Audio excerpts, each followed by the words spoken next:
Once upon a time, in a desert far away, there was a rose who was so proud of her beautiful looks. Her only complaint was growing next to an ugly cactus. Every day, the beautiful rose would insult and mock the cactus on his looks, all while the cactus remained quiet. All the other plants nearby tried to make the rose see sense, but she was too swayed by her own looks. One scorching summer, the desert became dry, and there was no water left for the plants.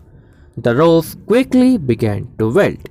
Her beautiful petals dried up, losing their lush color. Looking to the cactus, she saw a sparrow dip his beak into the cactus to drink some water. Though ashamed, the rose asked the cactus if she could have some water. The kind cactus readily agreed, helping them both through the tough summer as friends. The moral: never judge anyone by the way they look.